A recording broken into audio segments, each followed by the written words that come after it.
Hello, welcome to the channel Why Stories. Enjoy watching. Aurelio was slowly strolling along the central street of the city. The office of the company where the man had been working as an engineer for almost 15 years had recently moved to a new building.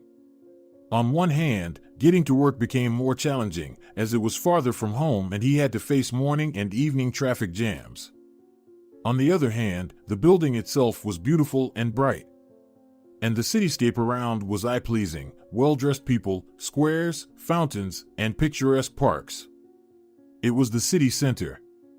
Aurelio had recently made it a rule not to rush to the parking lot immediately after the end of the workday, but to walk for some time. It was a kind of relaxation. Every day here felt like a celebration. He saw children with balloons and ice cream and horses pulling carriages. By the time you walked back and forth, the evening traffic jams would be gone. And you could calmly get into the car and drive home. Since Simona moved in with Aurelio, coming home has become much more pleasant. Now the apartment smelled completely different, of fresh baking, delicious homemade food, women's perfumes, and creams, some cozy and pleasant scents. Simona herself was cozy, warm, and kind. Next to her, Aurelio's heart gradually softened. Many trials had fallen to his lot. Not everyone has to go through what happened to Aurelio's family. The man thought he was no longer capable of strong feelings. But Simona became a real discovery for him. It turned out that there could be joy in his life. Quiet, calm, soothing joy, so to speak, joint family TV series evenings, outings with friends for picnics, a trip to the sea in the velvety season. Nevertheless, heavy thoughts did not completely leave Aurelio. There was a sense of something unfinished and indefinite. How could it be otherwise when no one knew what happened to Anselma? Young parents with little children, especially 4- or 5-year-old girls, still attracted Aurelio's attention. Now, he was staring at the family that was walking just ahead of him. A young, slender mom, the family's father with a bright t-shirt print and denim shorts, and 2 children, an 8-year-old boy and a 4-year-old girl. The boy was walking with an indifferent and bored look. Perhaps he didn't want to go for a walk with the family. But the girl was looking around with curious eyes and asking questions. Aurelio clearly saw that the parents were a bit tired of the communicativeness of their younger daughter. The mother answered briefly, and the father even asked the child to be quiet. Oh, youth! They don't understand the happiness of walking with a little daughter and talking to her hand in hand, Aurelio thought. He would gladly answer a million questions from a 4-year-old girl right now. They say we don't appreciate and are lost, weeping. Although, why not appreciate it?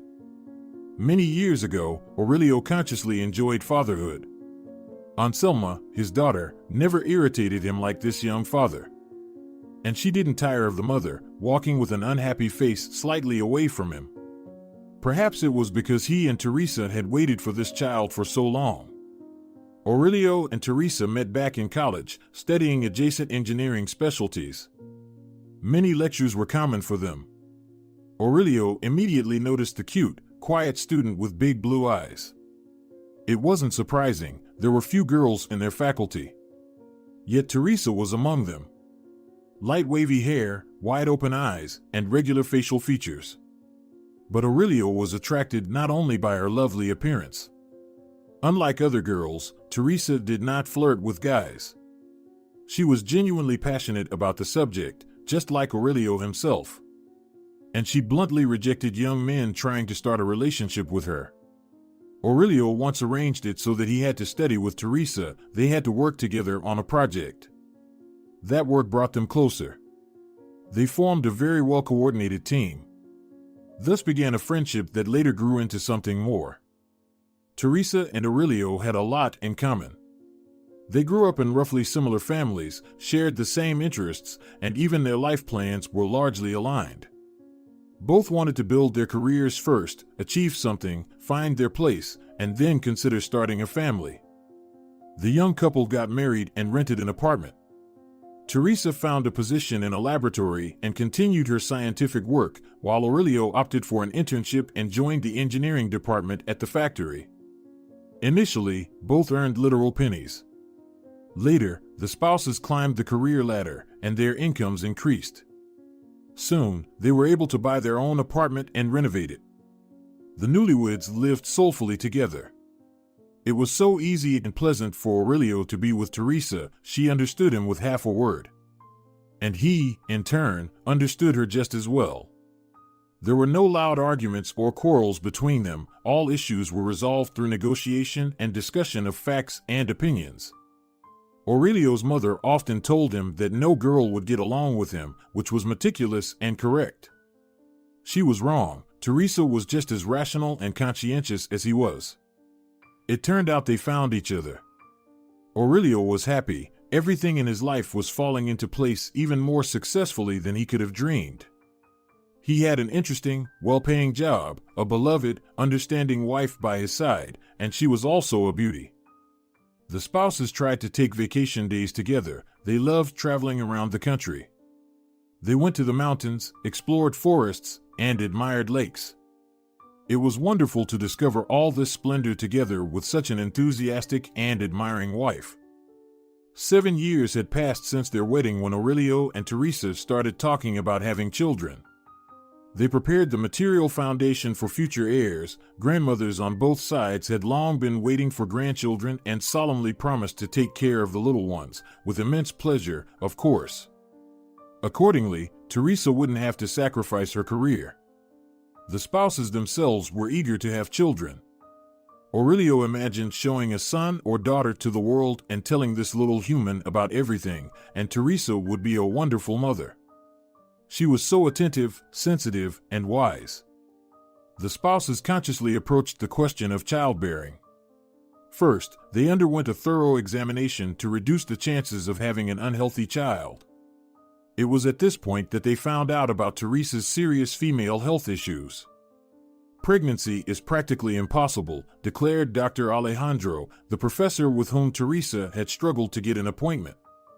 Is there really no chance at all? Aurelio clarified on that day, accompanying his wife to the clinic. Well, you can try different treatment options, the doctor responded evasively. However, all these methods are expensive and time-consuming, and I can't guarantee any results. It's a congenital developmental anomaly. Unfortunately, it happens. This was a blow for the couple. Everything had been going according to plan for them until now, and then suddenly this. After Professor Alejandro voiced the bleak verdict, both Aurelio and Teresa suddenly realized how much they wanted to become parents. The period of treatment began, involving visits to various doctors, endless tests, and periodic hospitalizations for Teresa. All of this consumed a lot of money, time, and, most importantly, emotional strength. It was challenging to first hope, follow all the doctor's prescriptions, and then be disappointed repeatedly. Always calm and rational, Teresa now often cried when she thought her husband wasn't around. But he noticed everything, her reddened eyes and swollen eyelids. And, most importantly, the desperate look full of pain. It was hard for Aurelio to see his wife like this. His main desire now was not a child but the peace and happiness of the woman he loved. But how to help Teresa? Aurelio didn't know the answer to that question. As best as he could, he supported his wife, arranged consultations in the country's best reproductive centers for her, accompanied her to painful procedures, and comforted her. Maybe we should give up on this idea? He sometimes suggested. The pursuit of a child had taken on an unhealthy character, and Aurelio wanted to put an end to it. Let's focus on our career development, that's important too. Once, work, scientific activity, that was the main focus of Teresa's life. Her eyes sparkled when she was talking about another development or experimental project. Work inspired Teresa and gave her strength and energy. And she was excellent at her job, very good. People respected her, invited her for consultations, and approached her with complex questions. Aurelio was happy for his wife and proud of her. He understood Teresa. He himself dedicated a lot of time and effort to the factory and also considered himself a first-class specialist. However, the spouses worked in slightly different areas. Teresa had changed a lot. She no longer took on interesting projects, spent time in the laboratory only from one call to the next, and hurried home. The once outstanding scientist now preferred simple routine work and has completely abandoned her research. This truly frightened Aurelio. He understood, of course, that the female body is different from the male one.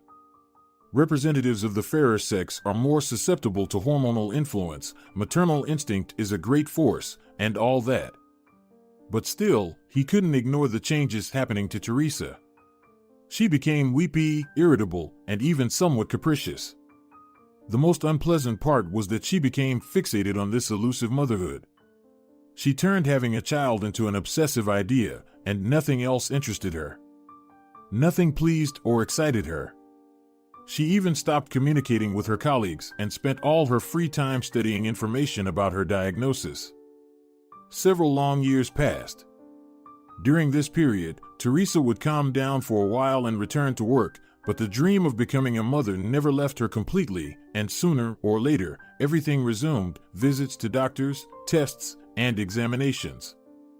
Medicine is not standing still, new reproductive technologies are emerging, and old ones are being perfected. We need to try, Teresa explained her behavior to her husband, Aurelio. Aurelio missed the old Teresa, smart, determined, and understanding. Sometimes she would briefly return, and it was real happiness. They would talk about various topics again, watch movies together, and plan trips. Maybe we should adopt a child from an orphanage? Aurelio brought up this suggestion to his wife repeatedly. He believed that a child, even if not biologically theirs, would make Teresa happy, finally allowing her to feel like a mother. But Teresa only wanted her own child. She pursued her goal, oblivious to everything and everyone around her. After approximately 15 years of marriage, the long-awaited pregnancy finally happened, aided by the experimental method. Aurelio and Teresa were almost 40 by then. Aurelio hadn't expected such a result, and the news took him by surprise. It even scared him and threw him off balance a little. After so many years of living only with his wife, suddenly. But Teresa was unconditionally happy. Despite severe nausea that prevented her from eating in the first few months, constant abdominal and lower back pain, and dizziness, Teresa had a difficult time with the pregnancy. She hardly left the hospital, constantly lying under various drips, taking handfuls of medications, and enduring painful injections. There were several threats of a miscarriage, but doctors managed to maintain the complicated pregnancy as Teresa was under special control. To be honest, Aurelio didn't have any warm feelings for the future child. He perceived it as a problem, an obstacle preventing his wife from living a normal, fulfilling life. And then Anselma was born, and Aurelio was the first to hold this tiny, wrinkled creature in his arms. Teresa insisted that her husband be present during the birth. It's such an event. Long-awaited and grandiose, she said. So many problems and trials behind us. And here it is, a prize. Besides, the doctors say we won't have any more children, for sure. So, Aurelio had no desire to be in the delivery room. He was frightened by the process itself and felt no reverence for the whole process, but he had to be there. The moment Aurelio first looked at his newborn daughter's face, he suddenly felt that the world had turned upside down for him, becoming completely different. The baby was crying loudly, overwhelmed by all the drastic changes she had experienced. And Aurelio understood that his little girl was cold, scared, and in pain. He felt it with some internal instinct. Aurelio held his daughter close, gently rocking her in his arms. The baby whimpered a few more times, looked at him, and calmed down. She felt safe with her father. Aurelio realized that his daughter was now the closest and dearest person to him. He would move mountains and fetch the moon for her. Then they took the baby back to the mother. She needed to be fed, and Aurelio was asked to leave the room. "You'll meet each other at the discharge," the midwife smiled. "Right now, the mother and the baby need some time alone." Aurelio and Teresa were wonderful parents. They could spend hours just admiring their little Anselma. Everything about her amused and entertained them, her attempts to reach for toys, the way she wiggled her little arms and legs, and her cooing. The first smile, the first tooth, the first unsteady steps, all of these became grand events for the new parents. Every morning, Aurelio had to leave for work, leaving Anselma in Teresa's care. Teresa had fully immersed herself in motherhood, something she had been longing for. Teresa did a lot for Anselma, massaging her, preparing delicious baby meals, and taking her for walks. With her characteristic enthusiasm, Teresa studied literature on the development of young children and applied her newfound knowledge to her own child. Thanks to this, Anselma acquired new skills faster than her peers. She started speaking early and learned to draw, mold, and button her clothes. Aurelio and Teresa couldn't be happier with their little daughter. She was so smart and such a beauty. Anselma externally resembled Aurelio's mother, thick dark hair, huge brown eyes, and tanned skin. She doesn't look like me at all. The fair-skinned, red-haired Teresa marveled. Nothing surprising. They say dark genes are stronger. Aurelio joked. Well, that's good. But what a bright girl is growing up. Black eyebrows, long dark eyelashes, she won't even need makeup, she won't have to spend a fortune on cosmetics. Anselma grew up as an affectionate and obedient girl, yet she was very curious. She inherited a passion for exploration from both parents. Teresa was very concerned about this aspect of her daughter. Anselma climbed everywhere. She was interested in what was on the top shelves of the closet, how the alarm clock worked, and how deep a puddle was. She climbed trees to get a better look at fruits or flowers and sat over open hatches, peering into the darkness. She might fall somewhere and get hurt, Teresa lamented. I have to keep an eye on this little troublemaker. Yes, Aurelio agreed. We've got a lively girl. He was proud that his daughter was so curious. Teresa was proud too, but sometimes she got very tired of keeping a constant watch over the active child. However, she never complained about their fate. All the troubles associated with their daughter brought her great joy. Aurelio sometimes felt that his wife was overly protective of their only child. Perhaps it would be easier to handle certain things, giving the girl more independence, which she sought. But Aurelio tried not to interfere in Anselma's upbringing. First, his wife, who had read lots of books about children, knew better. Second, Teresa had long dreamed of motherhood, and she was already of a mature age for a mother. In their situation, it was easy to overlook certain things. Anselma adored her parents. She always looked forward to her father's return from work, eager to climb onto his lap and ask him millions of questions. She loved to play lively and noisy games, like pillow fights and tag, which Teresa couldn't manage. After work, Aurelio enjoyed taking walks in the park with his daughter. Sometimes Teresa joined them, but more often she stayed home to tidy up in peace, prepare a delicious dinner, and take a break from the energetic child. Initially, father and daughter strolled along the paths, engaging in serious conversations. They speculated about where flies and beetles hibernate, fantasized about the lives of mysterious pond creatures, and discussed the cartoons Anselma had watched during the day. Aurelio smiled, observing his serious and thoughtful daughter. He believed she had a bright future ahead of her.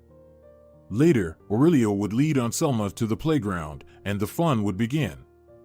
Anselma climbed slides and bars freely, something she didn't allow herself to do when her mother was around, as Teresa was too concerned about her precious treasure. Anselma always made friends with the other kids immediately, as they loved her for being a cheerful, funny, and sociable girl.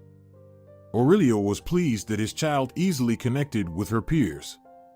The attentive father was sure his daughter would enjoy kindergarten, but Teresa resisted the idea.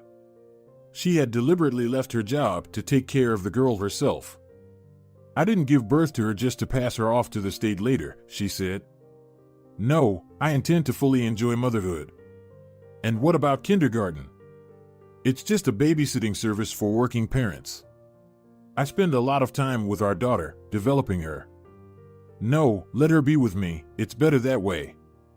Aurelio didn't argue, but from time to time, he brought up the idea of daycare again. After all, there were children, songs, and dances. Teresa prepared her daughter for a scientific career, believing she should follow in her footsteps. And it seemed to work for Anselma. She absorbed everything quickly, her brain worked efficiently, but Aurelio noticed other talents in his daughter. Anselma had an amazing voice, clear, ringing, and high-pitched. When the little one sang songs from cartoons, Aurelio couldn't help but be captivated. He himself had attended a music school long ago. Although he hadn't achieved much success in that field, the knowledge he gained was enough to understand that Anselma had a remarkable ear. She reproduced melodies very accurately. It was a miracle, another little miracle from Anselma.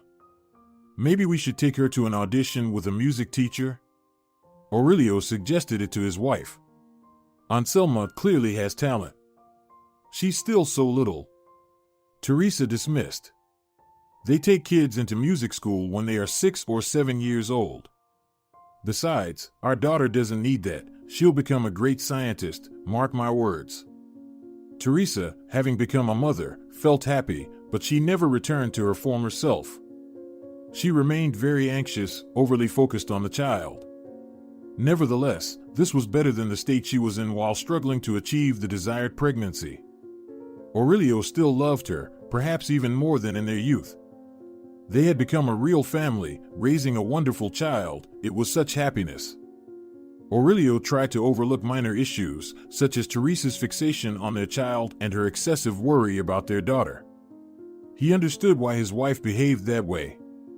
The man often indulged his daughter. Coming home from work, he would buy her gifts for no reason: sweets, dolls, plush animals. It was pure joy to see Anselma's eyes light up with happiness when she saw her father pulling out of a bag a surprise for her. And when the little girl wrapped her arms around his neck and whispered, "Thank you, Daddy," Aurelio's heart melted with tenderness. The man had never imagined that one could experience such strong emotions. Teresa always tried to make her daughter's birthdays bright and beautiful. She prepared for the grand celebration in advance, planning the theme, choosing gifts, and either buying or making decorations. Anselma's second birthday was themed around Disney princesses, as she adored those cartoons. At her third birthday, they had a ball in the underwater palace of the king, inspired by Anselma's fascination with The Little Mermaid. The girl's fourth birthday transformed their home into the land of unicorns. Teresa had accomplished the almost impossible. In just an hour, she turned the apartment into a magical place, the abode of these fantastic creatures. Anselma loved unicorns at the time, watching cartoons about them, drawing them, and molding fairy tale characters out of clay. "Oh, how I'd love to ride on one," she would dreamily say. Teresa would just smile and shrug. "Sweetie, understand that unicorns live so far away. They don't wander into our parts." "I understand, and it's really, really sad." Aurelio decided that for his daughter's birthday, he would fulfill her cherished dream at all costs. He went to the racetrack, spoke to pony instructors, and came up with a wonderful idea. One of the female instructors embraced Aurelio's plan with enthusiasm. Together, they devised a masquerade costume for a beautiful white pony that was meant to portray a unicorn. A coiled plastic horn with Velcro, pink ribbons for the mane and tail, aqua makeup to draw hearts on the animal's sides, and a wreath of artificial flowers. All of this was meant to transform the little horse into a fairy tale character. Aurelio anticipated how thrilled his daughter would be, even though this pleasure cost quite a bit of money. But what wouldn't a loving father do for his little princess? When the main surprise was ready, Aurelio started thinking about the gift. It had to be something thematic and very beautiful. Through acquaintances abroad, the man ordered a plush unicorn. Nowadays, children's stores abound with various toys, but back then, finding such an original character was almost impossible. However, the loving father didn't stop there. Anselma was already 4 years old. She knew a lot and understood much. It was time to give her something beautiful, elegant, and distinctly feminine. Aurelio ordered a wonderful silver set from a jewelry workshop, a bracelet and earrings. Most importantly, the jewelry was shaped like tiny unicorns covered in pink enamel. Finding a jeweler willing to take on such a challenging task took Aurelio a long time. The work was intricate, and professionals were hesitant to get involved. In the end, an elderly jeweler finally agreed. He worked tirelessly, constantly tweaking and refining. But in the end, the result was so beautiful that Aurelio couldn't help but let out an admiring sigh when he first saw the set. Teresa was also thrilled. "Oh my God, what a miracle!" The woman nodded her head. "I've never seen anything like it. You're amazing. There's nothing else like it in the world," assured Aurelio, enjoying his wife's reaction. "It's an exclusive just for our Anselma. Look, on the back of the bracelet, her name is engraved in calligraphic handwriting.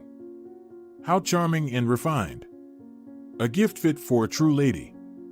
Anselma's 4th birthday went wonderfully. It was a perfect celebration. The girl woke up in an apartment adorned with balloons, bright pictures, and cardboard decorations from the world of unicorns. Next to her bed was a chair piled with gifts from her parents. There were toys, fancy dresses, and colorful books, but among all the gifts, the jewelry with unicorns impressed the little girl the most. She asked to put the bracelet on her wrist, and she hadn't taken it off since. Aurelio watched his happy daughter and smiled. Later, the three of them prepared for the arrival of guests by tidying up, making salads in the kitchen, baking a delicious cake, and then decorating it with fondant figures. Anselma put in a lot of effort. In the evening, the guests arrived, and it immediately became noisy and lively in the apartment. Grandparents, friends of Teresa and Aurelio, and their children all came to celebrate. The birthday girl was bathed in gifts and compliments. But she not only accepted congratulations, the girl herself wanted to surprise the guests. In her princess dress, Anselma was standing on a chair and singing a song from her favorite unicorn cartoon. Aurelio was listening to his daughter's clear and melodious voice, and his heart squeezed with tenderness and joy. Fate had rewarded them with a beautiful, talented daughter. In that moment, Aurelio once again thought about doing everything for Anselma's happiness. The guests applauded loudly, calling the singer for an encore several times. Anselma didn't refuse. She liked being in the spotlight, enjoyed singing, and received compliments. Uninhibited, bold, and artistic. Aurelio decided then, despite his wife's plans, that their daughter would shine on the stage. Teresa would understand later. And then came the time for the main surprise. Children and adults poured out onto the street, gathering on the porch of the building. From the side of the arch, a real unicorn approached them. Anselma even squealed with delight. Other children followed her example. Next to the unicorn was a young fairy. The instructor made an effort. She let her light curls fall over her shoulders and wore a light, long sundress with floral patterns. "May I? Can I approach him?" Anselma asked the fairy, hardly believing her luck. She was almost in tears of joy. Her biggest dream had come true. "Of course, you can. He'll be happy to give you a ride." Anselma made 2 honorary laps around the courtyard, then hopped off the unicorn, patted him on the nose, and asked, "Can it give rides to my guests too?" "Well, of course. He came specifically to make your party perfect." Little guests took turns riding the unicorn pony, joyfully glowing as they circled the courtyard. Anselma's celebration became unforgettable for them too. Aurelio watched his little girl and thought that she was not only smart and beautiful but also very kind and sensitive. Look at how she cared for others at just 4 years old. She asked the fairies to let her and her little guests ride the unicorn. What 4-year-old child would come up with such a thing? It was a magical day. Everyone involved left with many vivid memories and equally vibrant photographs. In one picture, Anselma was captured hugging the new plush unicorn, with a silver bracelet sparkling on her wrist and a delicate diadem adorning her head. The girl smiled widely at the camera. She was genuinely happy in that moment. This particular photograph was handed over to the investigators by Teresa just 3 months later. It happened on a warm September evening. Indian summer was in full swing, the most wonderful time of autumn. Golden trees, illuminated by the gentle sun, have rustling leaves underfoot. On that evening, Teresa and Anselma decided not to stay at home. Taking advantage of the wonderful weather, they went for a walk in the park. After all, there were festive events in the city to celebrate its day. The wife invited Aurelio, and it would have been great to stroll through the park as a family of 3. Still, the man refused. He had a lot of work from the factory to finish at home. A serious inspection was coming from the capital, and he needed to complete several reports. Unfortunately, I won't be able to accompany my 2 beautiful ladies. Aurelio shook his head. Although I really want to. Oh, Dad. Anselma pouted. She was charming in her light red dress and a matching beret, playfully tilted to the side. 2 tight braids adorned with silk pink ribbons lay on her shoulders, and new shiny little boots adorned her feet. Not the most modern look, but how original and charming. Teresa tried to dress her daughter like a doll, searching for stylish and unusual pieces. Anselma almost always stood out among the other children. Sweetheart, but I need to work, Aurelio shrugged. But don't worry, this weekend I'll go with you to the pond, I promise. To the pond? Anselma rejoiced. That's great. We'll ride the Ferris wheel and feed the ducks with bread, right? Yes, Aurelio smiled. And then we'll go to the cafe to eat your favorite pancakes with berries. Agreed? Agreed. And now have fun there without me. Later, you'll tell me everything before bedtime. And listen to Mom, okay? Okay. Anselma reached out to hug her father. The sleeves of her red coat were slightly pulled up, exposing the wrist where the silver unicorn bracelet was gleaming. The girl never parted with her favorite accessory. One of the earrings, however, had already managed to get lost. The clasp turned out to be unreliable. The second, now almost useless earring, was lying in Anselma's drawer in a box. Okay, we're going to the park, Teresa smiled at her husband. Aurelio hugged his wife, kissed his daughter, escorted them to the elevator, and waved as the doors closed. This scene was still before his eyes. A dressed-up, happy Anselma, smiling at her father. At that moment, Aurelio had no idea that he would never see his little girl again. There wasn't even a hint of a premonition. Aurelio returned to the apartment, sat down at the computer, and immersed himself in numbers.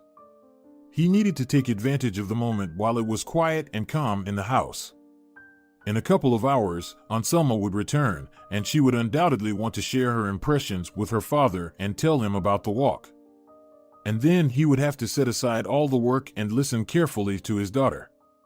Aurelio knew that this contact with parents was very important for children. But he heard the sound of the key turning in the lock about an hour later. It was too early. Teresa burst into the living room without taking off her shoes. Looking at her, Aurelio immediately understood something terrible had happened. Disheveled hair, unnatural paleness, trembling lips turning blue, and, most frightening of all, panic in her eyes. Anselma didn't come back? His wife blurted out, looking at her husband hopefully. He shook his head negatively.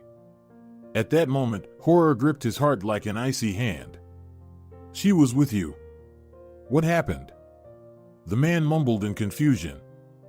Instead of an answer, Teresa rushed to the phone and dialed the police number. Only later, much later, did Aurelio learn the details of what had happened. First, there were frantic searches in the park for their daughter, conversations with the police, and attempts to calm down Teresa, who nevertheless fell into hysterics. However, before that, she did answer all the police's questions in detail and thoroughly. The search for the little girl who disappeared in the park began immediately. Police squads combed through the area, and volunteers joined them. The disaster that befell the 2 unfortunate parents left no one indifferent. It was not easy for the police to persuade Teresa and Aurelio to stay in the apartment. Only one argument worked: the girl might come home on her own. Someone had to be home at that moment. You won't help the search anyway, the young man in the uniform persuaded the distressed parents. Extra emotions, escalating the situation. People need to work calmly, without distractions. Well, you understand. Aurelio sat on the couch, tightly embracing his wife. Teresa shivered heavily, constantly blaming herself and choosing the harshest expressions. Admittedly, Aurelio initially felt the desire to blame Teresa for everything. She didn't take care, wasn't attentive enough, and lost sight of the child. But seeing his wife's condition, the man held back. Why torment a person who has already been beside herself with grief? This could happen to anyone. It was just a coincidence. There was no guilt on Teresa's part. We had such a nice walk through the alleys, the woman shared her memories, sobbing. Anselmo was delighted with everything happening in the park: entertainers, photographers with little monkeys, music, the smell of cotton candy and popcorn, and children's workshops. There were so many people in the park that day. Well, it was the City Day celebration. Festive events always attracted people from all over the city to this place. The celebration took place at the summer stage in the center of the park. It was there that a festive concert took place, with the participation of the best children's groups in the region. Little artists sang, danced, played musical instruments, and performed scenes from famous artworks. In the intervals between the performances, the hosts conducted contests among young spectators and generously rewarded the winners with prizes. Anselmo was heading there. I didn't want to go there with her, Teresa recounted. The crowd was too big. She's too small. Well, why should we push through there? But Anselma really wanted to see the concert. She begged me, asked, and even tried to bribe me. In general, as always, she went straight to her goal. Aurelio nodded. He understood perfectly how it all happened. Anselma dreamed of performing on stage someday. Their girl was a born performer. Of course, hardly anything could stop her. That's how Teresa and Anselma found themselves in the crowd. The mother thought her daughter would see that it was impossible to get to the stage. Maybe she would be scared of such a crowd, and then it would be easier to distract her and take her somewhere less crowded. But no. The little girl stubbornly pushed her way through the crowd and closer to the stage. And then, a local rock band came on stage to perform. It was a young group, but the musicians had already made a name for themselves on national TV. Teresa didn't know that the highlight of the concert would be celebrities, otherwise, she would never have dragged her daughter into the crowd. She knew what that meant. A crush began, the woman sobbed. People seemed to go crazy. It felt like everyone in the park rushed closer to the stage. I was so scared. I wanted to pick Anselma up, but I didn't make it. We were separated, and she got lost in the crowd. Teresa screamed, calling for her daughter, but the music was so loud that the unfortunate woman couldn't even hear herself. The fans around them were singing at the top of their lungs. The concert ended, and the crowd quickly thinned out. Teresa ran around the stage, asking everyone she met if they had seen a girl in a red coat. A little one with 2 pigtails. People shook their heads negatively and hurried about their business. The woman ran along the paths and alleys and inspected the playgrounds, searching with her eyes for Asmal L bright red spot. After all, Anselma was so prominently dressed, she should stand out from the crowd. But the girl was nowhere to be found. Finally, the unfortunate woman came across an old security guard. The elderly man listened to her and made the suggestion that Teresa was like a drowning man who clutched at straw. Well, maybe your girl is home by now? Lost sight of you, well, and ran home. She knows the way, doesn't she? She does, Teresa nodded and rushed home at full speed. There was hope, even near certainty. Anselma must have been home. She's already come home, where else could she be? But in the apartment, the woman met only a bewildered Aurelio. In the beginning, the searches were active. Posters with pictures of the missing girl appeared on the city's columns and walls. Teresa herself chose the photo for these announcements, the one taken on Anselma's birthday. By the end of the second day, volunteers and police began to talk about the slim chances of finding the child alive. Typically, a favorable outcome is possible within the first few hours after a disappearance. But Aurelio and Teresa didn't want to believe that. They searched the internet for stories of children who returned home weeks and months after being missing, alive and unharmed. It happens, and these are not isolated cases. The spouses couldn't eat, sleep, or drink at first. They didn't know where their little girl was or what was happening to her. How could one swallow even a bite of food in such a situation? Both became emaciated and lost weight. Teresa constantly blamed herself. Periodically, she would fall into hysterics. But the scariest moments were when the woman sat, slightly rocking, and stared into space with an absent gaze. Aurelio thought she was disconnecting from reality to reboot her nervous system, but it looked very frightening. During these difficult days, the man was afraid to leave his wife alone. Several weeks passed. Aurelio returned to work. Tasks distracted him a bit and made him switch focus. Although the dreadful thoughts still lingered in his mind. Where was Anselma? What was happening to her? They loved their girl so much and took care of her. The child knew nothing but love, attention, and warmth. And those people who were now with her, how were they treating the girl? Anselma must have been very scared, and, of course, she must have been missing her mom, dad, and home. She was probably crying. These thoughts tore at Aurelio's heart. Teresa was also a source of concern. Her face was expressionless.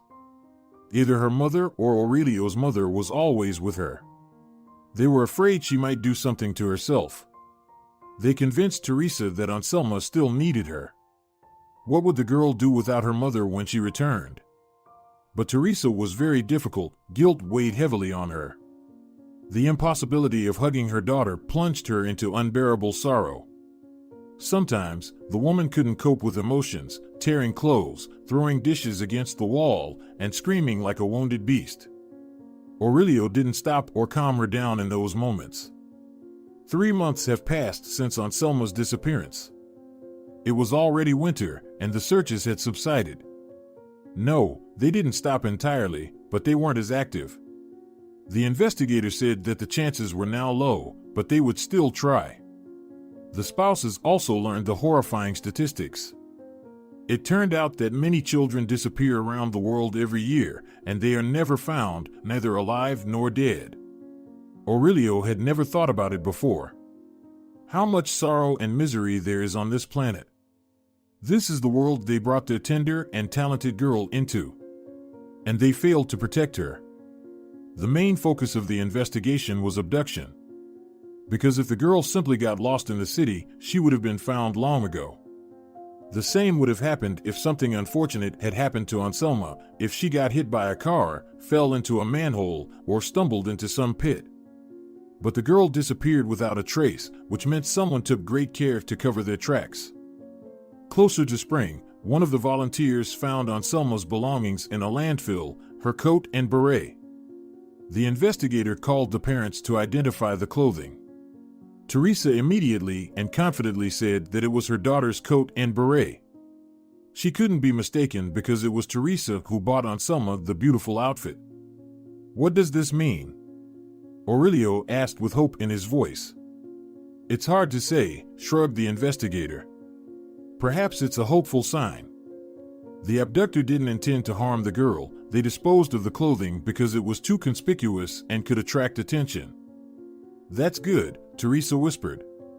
After the discovery of the belongings, the spouses somehow believed that Anselma would soon be found. So much time went by without any news, and then such a lead appeared. However, nothing of the sort happened. The case stalled again. Aurelio tried to get his wife back to work. He knew that her former colleagues would welcome her with open arms, even after such a long break. Engaging in her favorite work would help Teresa get back to life, feel needed, and be useful. Sitting within 4 walls was draining the life out of her. What are you talking about? Teresa got irritated. I'll go to work, and at that very moment, Anselma will come home, and no one will be here. Do you understand what you're suggesting? Teresa stayed at home all the time, leaving only when her husband was at home. She scoured the internet in search of happy stories of children returning. These boys and girls ended up in all kinds of situations. Some ran away and roamed the country for a while, others were abducted and held captive. Teresa entertained various assumptions about her daughter's fate. 13 years passed. Teresa completely surrendered, turning into a pale, wrinkled old woman. She began to experience serious heart problems. Hospitalization was required, but she refused. "Look at what you've done to yourself." Aurelio couldn't bear to see his wife in such a state. She still couldn't reconcile herself with the loss. Of course, Aurelio suffered and grieved too. He understood that the longing for the lost daughter would be with him forever. But unlike his wife, he accepted the situation, returned to life, and resumed work. Teresa, on the other hand, persistently pushed herself to nervous exhaustion and illness. She continued to blame herself. At night, she sometimes woke up screaming. She often had terrible nightmares. Teresa adamantly refused to go to the hospital. The ambulance often came to them now. She had heart attacks. Doctors gave her injections and strongly recommended hospitalization. But Teresa kept writing refusal after refusal. Aurelio couldn't convince her of the necessity of treatment. She didn't perceive any of his arguments. Sometimes he felt that it would be better if they found Anselma lifeless. Then Teresa would finally accept the terrible truth, and there would be some certainty. But for now, the case had almost come to a standstill. However, over the years, the couple has been called to the police station several times to identify children resembling Anselma. The search for the missing girl had spread across the country, and calls came in from various corners, reporting sightings of a similar child near a store, on a playground, or by a pond. Aurelio and Teresa scrutinized photographs and surveillance footage. Sometimes they were even shown orphan girls found somewhere at a train station, but there was never Anselma. "Take a closer look," the investigator urged. "It's been a long time. The girl may have changed and grown up." But both spouses shook their heads negatively. They would recognize their daughter even if she had grown older. The investigators' calls worsened Teresa's condition every time. First, she felt desperate hope, then another bitter disappointment. It all brought back the emotions from many years ago, causing her to fall into hysteria again. It took a great deal of effort for Aurelio to calm his wife. Friends advised Aurelio to leave Teresa. "She's not living, and she's preventing you from returning to normal life," they said. "You've already accepted that Anselma won't come back. You have a chance to marry someone again, maybe become a father." But Aurelio couldn't even think about such a thing. He still loved Teresa. His wife was a close and dear person to him. They had been through so much together, and those sufferings had brought them closer and united. Aurelio no longer hoped to find Anselma, but he still believed that Teresa would recover, overcome her terrible grief, and almost return to her former self. And maybe, just like before, they would go on trips. A change of scenery would benefit both of them. However, nothing worked out. Another heart attack took the life of the not-so-old woman right in her husband's arms. The ambulance didn't make it in time this time. As the doctors later said, it was all heading in that direction. Teresa had brought this upon herself, unable to cope with the disaster that befell her. So Aurelio was left alone. He had been grieving for his wife. He was very sorry for her wasted life. He reviewed in his memory their lives from the moment their daughter disappeared, trying to understand if there was anything else he could have done for his wife to pull her out of this state. Everything seemed to indicate that there wasn't. Aurelio had done everything within his power. Yet, the seed of doubt prevented him from finding peace. Several years later, Simona entered Aurelio's life. At that time, he was closer to 60. He hadn't even thought that such changes were possible in his life. She was one of his colleagues, a divorced woman who had raised 2 sons on her own. The boys had gone far away, one studying abroad and the other living in a distant seaside city. Simona, accustomed to taking care of someone, suffered from loneliness and felt unneeded. Somehow, Aurelio and Simona gradually became close. It was easy and peaceful for him to be around this warm and caring woman. It turned out to be wonderful when someone thought about him and tried to do something nice. Aurelio liked feeling like a protector and defender again. Soon, they were living together in Aurelio's apartment. He had long renovated all the rooms to erase any reminders of family life because it was too painful to see curtains chosen by Teresa, look at children's furniture specifically purchased for Anselma, and understand that his daughter and beloved wife were not there and would never be there again. Simona, of course, knew the life story of her chosen one. She supported him and attentively listened to Aurelio's outpourings, which lightened his burden. She hugged him, stroked his head, and refrained from asking unnecessary questions. In turn, Aurelio was interested in Simona's stories about her life, which had not been easy, but in a different way. Her husband turned out to be an alcoholic and also had a violent streak. It was difficult for her to get rid of him. Besides, raising 2 sons on her own was not a walk in the park. But all these were normal life difficulties that didn't break Simona, they only strengthened her. Fate had prepared a much more terrible trial for Aurelio. Somehow, the man managed to survive his grief. Of course, thoughts about Anselma still haunted him. He often wondered if his daughter was still alive and, if so, how she was living. Anselma was now a young woman, just over 20. She was a real beauty, probably. Memories of Anselma could trigger anything. Now, this curious little girl, pestering her parents with questions, had become such a trigger. The family was strolling, not far from Aurelio. He looked at the cute child one last time and turned in the other direction. He wanted to walk past the fountain. A small crowd had gathered in the square. At first, Aurelio didn't understand what had caused such interest among passers-by, but then he suddenly heard a voice, pure, ringing, and high. Someone was singing by the fountain, hidden from Aurelio's view by the backs of people. An invisible child was playing the familiar melody from the cartoon about unicorns, Anselma's favorite cartoon. The young singer's voice strongly resembled Aurelio's daughter's voice. Tears welled up in his eyes. The longing for Anselma squeezed the man's heart with renewed force.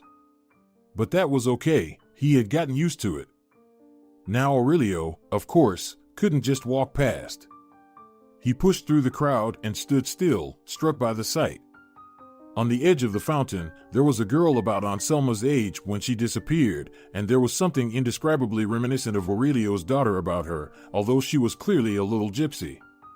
She had dark skin, long, dark, loose hair, black eyebrows wide apart, and huge brown eyes.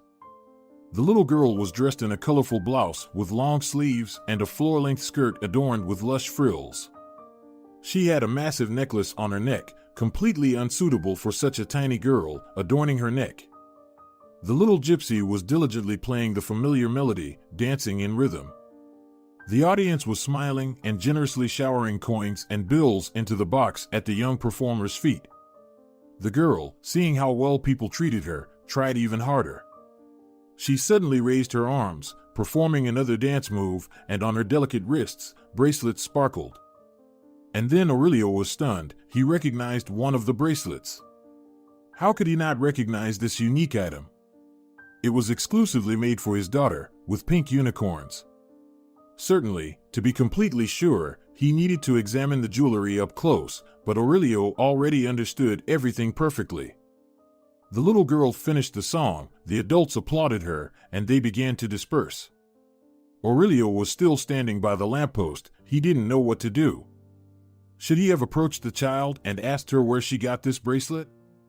He didn't want to frighten the little gypsy. It would be better to wait until one of the adults came for her. They were probably nearby. Indeed, after a couple of minutes, a teenager about 12 or 13 approached her, swarthy, curly-haired, and black-eyed. He smiled at the singer, asked something, and she answered. The boy ruffled her hair, took her by the hand, then picked up the box of money with his other hand and led the little gypsy away from the square. Aurelio, feeling anxious, followed the children. Indeed, what could he do? Approach the boy? There was no doubt, the boy could easily pick up the little girl and dash away, light and swift. Clearly, he was a cautious lad, and any undue attention might spook him. So, Aurelio continued to walk behind the children. Meanwhile, the little gypsies passed the main square, strolled through the labyrinth of narrow central streets, and found themselves on the outskirts of the city. There were old private houses, mostly inhabited by elderly people. Beyond this street, there was an open field, and behind it, a bypass road. From a distance, Aurelio noticed that a camp had settled on this field, vans, people sitting in groups around campfires, lively chatter. So that's where the children were headed. Aurelio probably should have gone after them and talked to the adults. But how would he be treated? It was frightening to go, but what else could he do? For the first time in so many years, there was some news about Anselma. What if this thread led Aurelio to his daughter? What if he finally learned what happened to his princess? With determined steps, the man followed the children. The boy noticed the pursuit, turned around disapprovingly, and looked at Aurelio with a suspicious gaze. But his adults were nearby, so the teenager felt at ease. He was on his territory. The boy just quickened his pace, and the little girl barely kept up with him, her tiny feet shuffling through the grass in well-worn sneakers. And then, from around the corner of the last house on the street, a young gypsy woman appeared. It was immediately evident that she was the mother of the little singer. The girl pulled her hand out of the boy's palm, rushed towards the woman, and embraced her. The beautiful gypsy covered the girl's face with kisses, murmured something affectionate in her ear, and the young singer laughed happily. Aurelio was standing there, unable to move. This young gypsy, her hair, eyes, brows, and lips were remarkably similar to Aurelio's own grandmother. The one Anselma resembled so much. The man felt as if he had been doused with ice-cold water. No, this just couldn't be. The sun-blackened face, the white-toothed smile, the massive golden earrings in her ears, and the beauty mark. The beauty mark on her cheek, which, it turns out, Aurelio remembered so well. This beauty mark had a shape resembling a small heart. Anselma used to be delighted that she had the same mark on her cheek as the unicorn from the cartoon. The woman noticed the stranger's intense gaze. The smile slowly faded from her face. She hugged the child tighter and was about to leave, but Aurelio called out to her. "Anselma? Anselma!" The gypsy woman stopped. For a while, she scrutinized the not-so-young man standing before her, then decisively walked towards him, still holding her daughter close. "Excuse me," Aurelio began. "Don't be afraid, please. I won't harm you, I just need you to read my fortune." The last sentence surprised Aurelio himself. It was the first thing that came to his mind. She was the tan girl from the camp, and everyone knew that gypsy women earn their living by fortune-telling. "To read your fortune?" The girl smirked. The little girl in her arms also smiled. "Well, okay, I'll read your fortune if you really want me to. Georgia, run to the camp and wait for me there." The girl nodded obediently and hurried to where the gypsies had stopped, following the boy, who had almost reached the field. "Her name is Georgia?" Aurelio smiled, studying the gypsy woman's face. He became increasingly convinced that it was Anselma, his changed, grown-up daughter. Aurelio realized that he might be seeing what he wished for rather than reality, but there were just too many coincidences. The song from his daughter's favorite cartoon, performed by little Georgia, the bracelet on the girl's wrist, and now, the young gypsy woman. "Yes, my daughter is named Georgia," the girl finally replied. "What do you want me to tell your fortune about?" "Many years ago, a long time ago, my daughter was abducted. She went for a walk with her mother. They got caught in a crowd, and a crush began. Well, then they never found the little girl. I would like to know what happened to her. I will pay. I'll pay whatever you ask." "Abducted your daughter?" The gypsy woman's voice trembled. "That's terrible, very terrible. I won't dare to foretell such things. I have a daughter myself, and I wouldn't want to invoke any misfortune. Can I ask a question then? Where did your girl get that bracelet?" "My daughter had the exact same one." Aurelio knew that the gypsy woman might turn around and leave, so he asked the crucial question. "I also have a question. Why did you call me Anselma?" "That was my daughter's name, and it seemed to me that it's me?" "Yes," Aurelio admitted, taken aback by the turn of their conversation. My name is Fortunata. That's what the gypsies call me.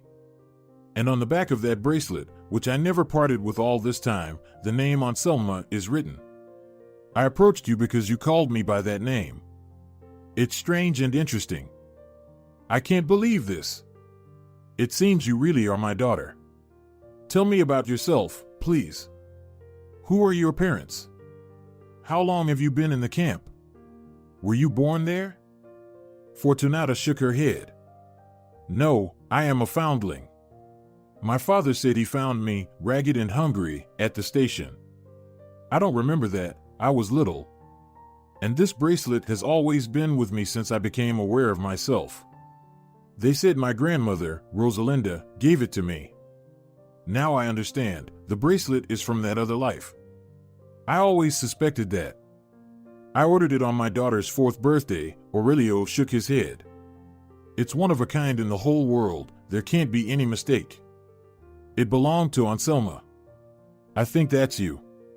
Tell me about yourself. I'll tell you, Fortunata sighed.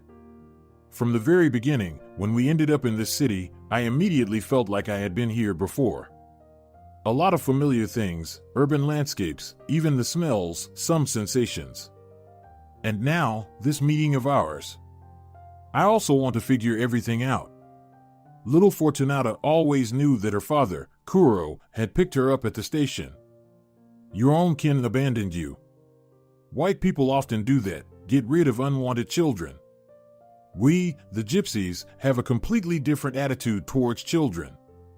There were 4 sons in the Kuro family, and they were missing only a daughter. So, Kuro took the little girl in. Cornelia, Kuro's wife, Rosalinda, the grandmother, the brothers, and Kuro all treated the little girl with tenderness and care. They loved the charming girl and embraced her. And when it turned out that the girl had a beautiful voice and danced well, the popularity and value of the foundling increased even more. A talented child like her could bring the family a lot of money. Fortunata liked it when one of her brothers played the guitar, and she danced and sang by the fire in the eyes of the admiring camp members. People watched her, applauded, and showed their approval.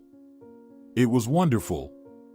The girl lived with her family in a van, like the other members of their community. The camp traveled around the country, stopping in one city and then another. Landscapes, people, and houses changed. Fortunata visited both large metropolises and large urban-type settlements. She met new people and performed in squares and parks. That's how gypsies earned a living.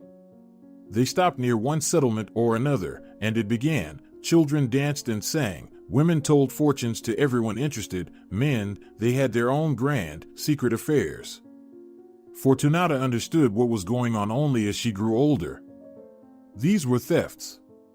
That's why gypsies didn't stay in one place for long. They feared persecution, revenge, or the police. Fortunata, in principle, liked such a life. She loved her strict father, Kuro, her talkative and affectionate mother, Cornelia, and her brothers, so different, so caring. Fortunata had especially close relationships with her grandmother Rosalinda, Kuro's mother. The elderly woman never doubted the soul of her granddaughter. She told her fairy tales, gave her jewelry, and performed rituals on her to make Fortunata happy and healthy. The grandmother often told her granddaughter how lucky she was. After all, Kuro found her at the station, lonely, abandoned, and unwanted by anyone. Who knew what could have happened to such a little thing if she hadn't ended up in good hands? They often, very often, told me bad things about my blood parents. Fortunata stared intently into Aurelio's face, trying to discern familiar features. They said white people treat children irresponsibly, but on the streets of cities, I saw different things. Yes, there were street children there, but I also noticed many prosperous families where children were happy. So, I concluded that my parents were not good. Because good parents wouldn't leave a child at the station, the young woman looked challengingly at Aurelio. He understood what was happening. If he really considered himself the father of this girl, then at some point he let that happen. The little girl was left alone at the station, hungry, ragged, dirty. How did I end up at the station? The gypsy woman asked, looking directly into the man's eyes. Did you not keep an eye on your daughter? Or maybe you decided to get rid of her like that. What are you talking about? Aurelio objected. Our little girl was the most precious thing to us. The man suddenly began to recount the happy 4 years when their wonderful daughter lived in their family with Teresa.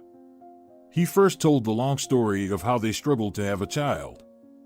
Then he spoke about the early childhood of their daughter. It was pleasant to reminisce about those bright, warm moments. It turned out he almost forgot nothing: the joy of Anselma's first steps, their joint travels and walks, and the wonderful holidays Teresa organized for their daughter.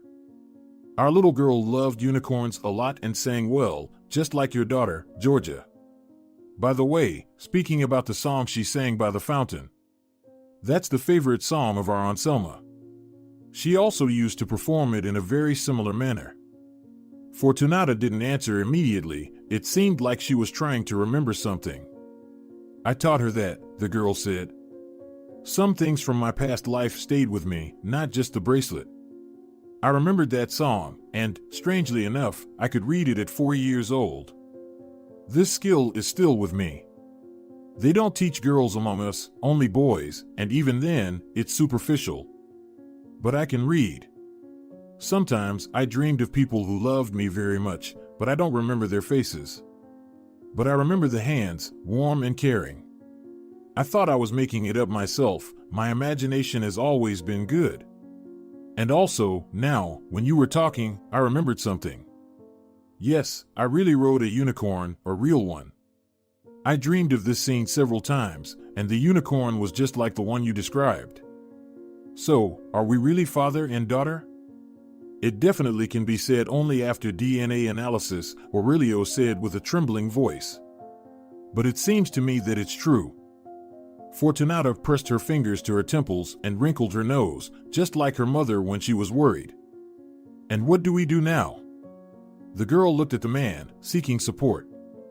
I think we need to check everything to make sure for both of us. Well, also to restore your documents. I already have no doubt that you are Anselma. There are too many coincidences. I think you should go back home. Or... Here, Aurelio's heart tightened with a sense of impending trouble. Or do you want to live in the camp? You said you were happy with the gypsies. That was in childhood. Fortunata shook her head. When I grew up, everything changed. There's a special attitude towards children in the camp, but adults' lives are not easy at all. For many household duties, you have to unquestioningly obey men. For disobedience, a husband can even beat his wife, and he won't be punished for it. I can't do what I want, read, walk, or learn. And I'm forced to deceive people for money. That's the most unpleasant thing. But if I don't collect the required amount in the evening, I'll be punished, and I've been punished more than once. Then Fortunata told about how Kuro married her off. She was about 16 at the time. The family chose a good groom for their only daughter, the son of a prosperous gypsy. David was as young as the bride. He passionately loved another, and the whole camp knew about it. But that girl was not his equal, so there was no possibility for them to get married. Fortunata cried before the wedding. She didn't want to get married, although David was young, handsome, and wealthy besides. But the girl still felt like a child, and she knew about the groom's feelings for another. The whole camp knew about it. But still, they got married. Parents on both sides demanded heirs, and that's how Georgia appeared in the family. Fortunata never thought she could love anyone like that. The daughter became the meaning of her life, the light. David was indifferent to both his wife and daughter. He ran to that other woman again. Again, everyone in the camp knew about it, but such behavior was allowed for a man. Fortunata didn't object or feel jealous. Now her daughter was everything for her. She sang her songs, designed beautiful dresses for her little one, and braided her hair. Georgia inherited her mother's talent. She could sing and dance well too. Naturally, the camp decided to use to the fullest the child's gift. As the girl grew up, they turned her into a street singer. Just like her mother once did, the girl performed in various city squares and did so with pleasure. The audience applauded the little one, generously paying for the performance. Georgia happily smiled. However, Fortunata was very worried about her daughter. She realized that the same future awaited the little one as hers. She wouldn't study and wouldn't get a good job, but she would continue to please people with her voice. And when she grew up and lost her childlike charm and spontaneity, they would make her a fortune teller. Fortunata dreamed of a different future for herself and her daughter. It seemed to her that both of them should live differently, but it seemed impossible. "I think they abducted you back then in the crowd," Aurelio said, looking at his daughter. Yes, now he was completely convinced. Before him was Anselma. And he deeply regretted the lost years his daughter had to spend like this, in the camp among strangers, obeying foreign traditions and strict rules. But now, everything would change. "It's possible," Fortunata nodded. "I haven't experienced this myself, but Grandma Rosalinda used to say that childless gypsy couples used to take children from the streets of cities. They chose little ones who were unlikely to remember the past, raised them as their own children. And Grandma was happy to say that gypsies tried to abduct dark-skinned children to avoid raising suspicions later. A fair-skinned child among dark gypsy kids would be suspicious. And you, a girl with a tan, into my grandma." Aurelio smiled. "I'll show you the photos later. Incredible resemblance. Probably, this fact also worked against us. Gypsies chose you because you were remotely similar to them." "I still can't believe it." Fortunata looked completely lost. She looked at the camp, visible from here, then at Aurelio. "So, you will leave?" "Right now. You'll go and get the child, tell them you found your family, and won't stay there anymore?" "I'll go with you, of course, whatever happens." "It's not that simple. They won't let me go." "How is that?" "I'll call the police. They'll be arrested for kidnapping." "No, we need to do it differently. You don't know these people. Everything has to be done secretly. And then we'll have to leave here. Because, for sure, they'll look for me, and sooner or later, they'll find out. Betrayal is severely punished, and you'll be in danger too. Think carefully. Do you need all of this? Do you want to ruin your peaceful life? Don't rush, it's an important decision." "Well, what are you even talking about?" "Of course, I'm ready." Aurelio responded immediately. "Good.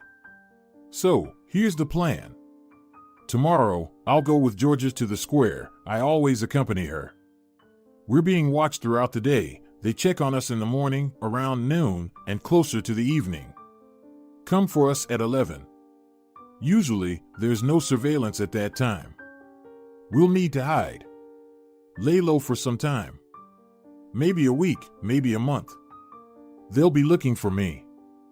You can hide in my apartment. No one will think to look for you there." "Do you live alone?" Fortunata asked. "Will anyone be against us?" "No," Aurelio declared firmly. Only now did he think about Simona, as she would be drawn into this story too. And she had no choice. But he was sure Simona would understand him, as always. She knew Anselma's story and was concerned for her beloved. She would be happy for him, and he could trust her. "No," Aurelio shook his head negatively. "I'm not alone." "Is that my mom, your wife?" Again, Aurelio shook his head negatively, and his heart pinched painfully. Teresa didn't wait for her daughter. She left without knowing what had happened to Anselma. It was so unfair and so sad. "Tomorrow at 11, I'll come for you." "Okay, I need to go now." Fortunata turned abruptly and hurried back to the camp. It seemed they were already waiting for her there.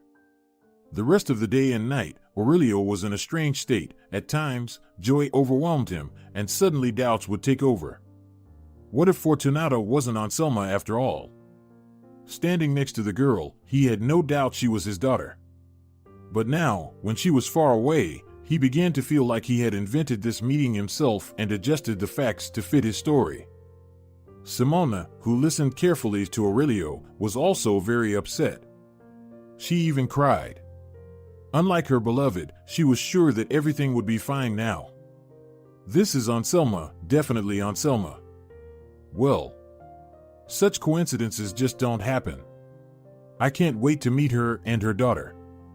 Wow. This is even more exciting than in the movies. Aurelio didn't sleep that night. He kept tossing and turning, thinking about the possibility that Anselma and Georgia might not show up at the square tomorrow. Something could go wrong. Anselma Fortunata herself might reconsider and choose to stay in the camp. Or maybe she just deceived him. Why? Well, who knew the truth? Maybe she just enjoyed fooling others. Simona took a day off from work on that day, and Aurelio also called his boss, taking an unpaid leave. At the fountain, the man arrived even earlier than the agreed-upon time. Little Georgia, just like yesterday, delighted the audience with her pure, ringing voice. Fortunata wasn't in sight at first, but then Aurelio noticed her. She was sitting at a distance, attentively watching her daughter. They exchanged glances, and the girl gestured not to rush. Aurelio nodded understandingly. He was watching his daughter and granddaughter, and, of course, he didn't miss the crucial moment.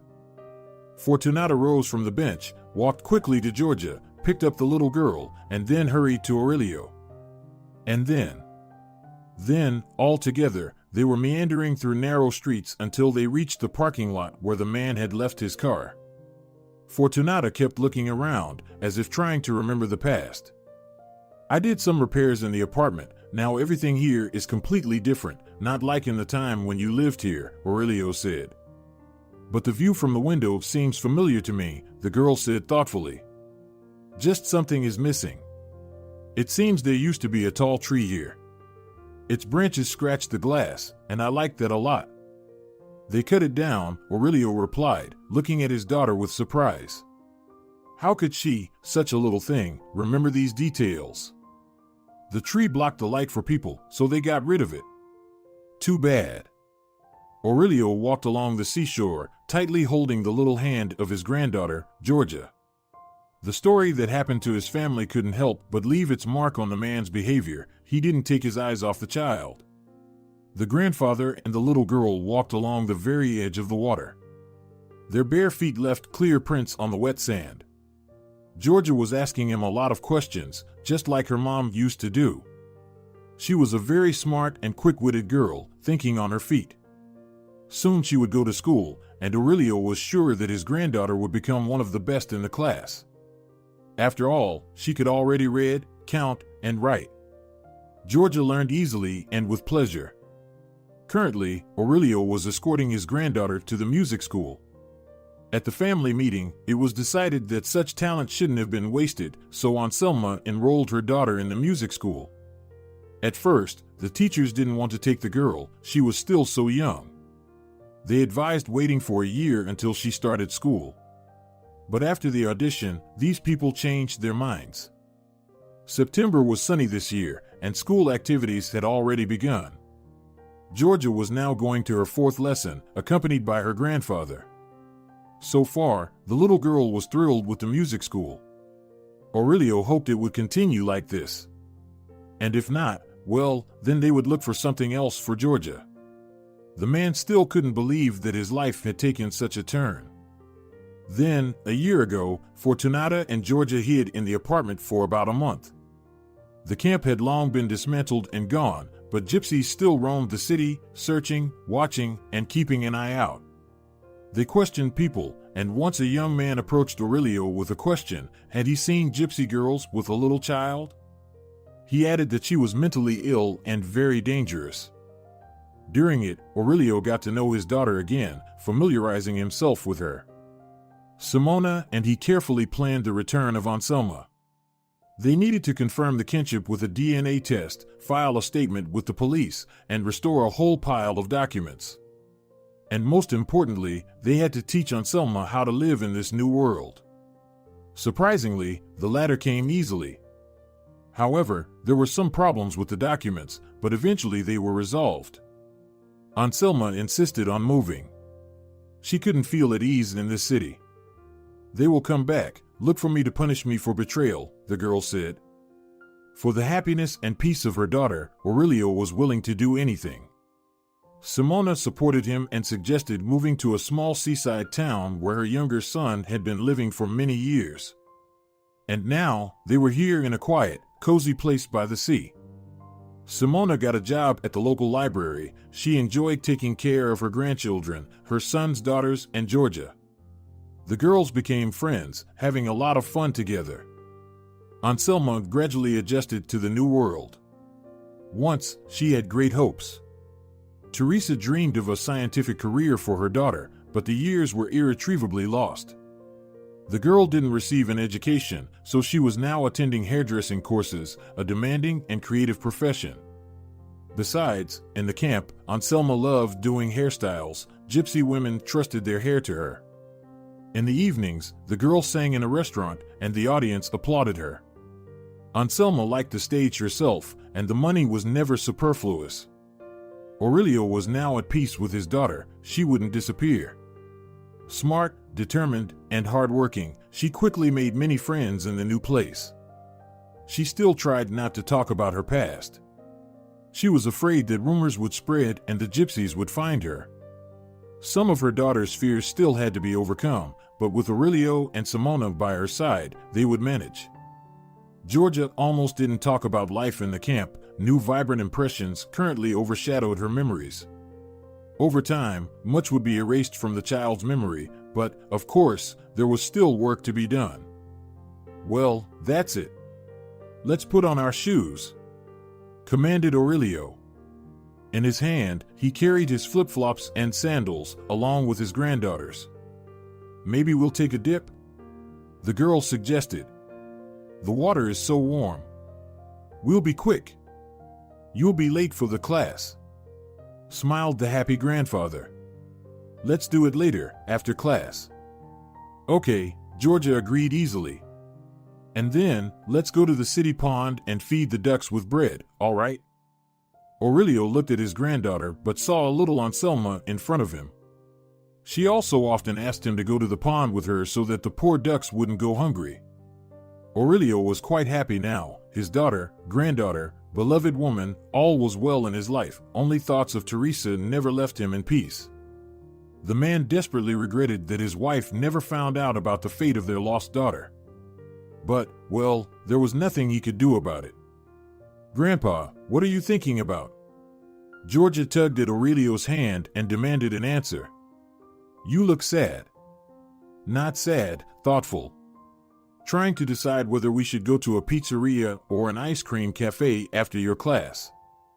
I don't know, the girl exclaimed. Then she mischievously smiled and asked, Grandpa, do I have a thoughtful face like yours right now? Aurelio looked at this bright, happy child and smiled. All the sad and melancholy thoughts immediately left his head next to this noisy troublemaker. If you're enjoying it as well, leave a like and subscribe.